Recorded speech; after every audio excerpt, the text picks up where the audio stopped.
knife chip and shatter.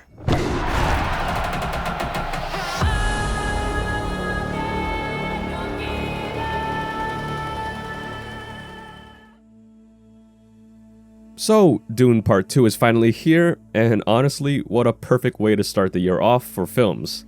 Properly, at least. Denis Villeneuve delivers 2024's first legitimate cinematic experience, and to me at least, holds a very strong early lead for Film of the Year. Now, to preface, I thought the first Dune was a generally really good watch. It not only looked and sounded fantastic thanks to both Greg Fraser and Hans Zimmer, it felt incredibly immersive and atmospheric to the point that I wanted to know more and watch more, and that was the problem. My main gripe with the film was that it always felt very unfinished story-wise. It sets up a lot of dynamics and world building, only to lead to a very cold cliffhanger ending, which never sat right with me, especially given that the last hour sets up the next film in the series. But having said all that, Dune Part 2 is on a whole nother level. Not only does it actually feel like a complete story being told this time, but everyone is shooting at all cylinders. It looks even better, it sounds even better, and its direction is far more compelling and engaging this time around. The world is built and contextualized to where it's needed for this to be the major blockbuster it absolutely needs and probably deserves. It's kind of weird, but it felt like Dune 2 went by faster than Dune 1, and that's probably because the characters this time around felt a lot more fluid, having moral systems constantly bend and shape dynamics throughout the film.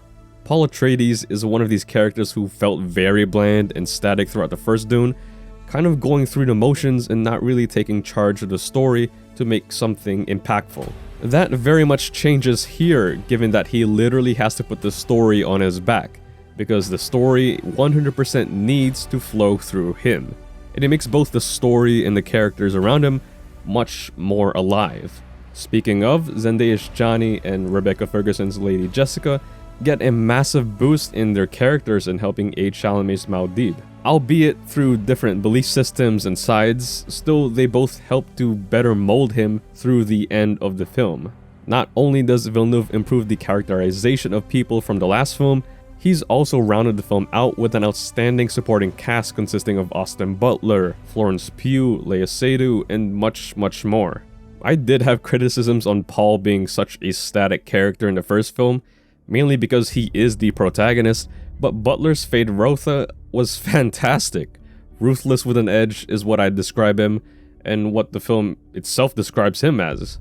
Honestly, would have loved to see him more, given that he gives such a vocal and physical performance compared to the rest of the cast. It's also really cool to see an ensemble comprised of Hollywood's future stars. Sure, Florence didn't get a lot of bite in terms of performance and screen time, but if it wasn't apparent already, Pugh, Butler, Zendaya, and Chalamet represent a very hopeful and bright future for Hollywood. I brought it up earlier, but Denis goes on an absolute clinic in the direction and pacing of the film. He took a bulk of the weak points of the first film and improved on them heavily. I talked about the characterization and technical aspects being refined earlier, but even the script feels a lot more lean and tight. The intentions of the film's mood, vibe, and aura is a lot more direct and a lot more focused. There's also much needed levity in the film, allowing breathing room for characters to live and actually be characters in between large set pieces and the looming doom. The performances are also precise to what the script, the story, and the film needs in order to make an already atmospheric experience much more effective. And given all this, it's only amplified even more seeing it at a larger format. It's definitely one of my favorite cinema experiences maybe ever. It's really exciting to live in an age to see auteurs like Nolan, Scorsese, Ridley Scott, and now Villeneuve get these large canvases to paint their films. To see their visions fully realized on a creative level and a technical level. A couple other notes to add. Javier Bardem's Stilgar was unironically funny whenever Paul did something slightly useful. I would have liked to see a bit more of Beast Raban. He's one of the very few characters that felt like an afterthought in the film's larger story. The film was also noticeably heavy on the development of Paul and Chani, understandably of course, but in that it made the Harkonnens get less attention, but it didn't really dampen their threat to the Fremen as I thought it might have. And finally, I really wished it was longer. Absolutely loved everything about this.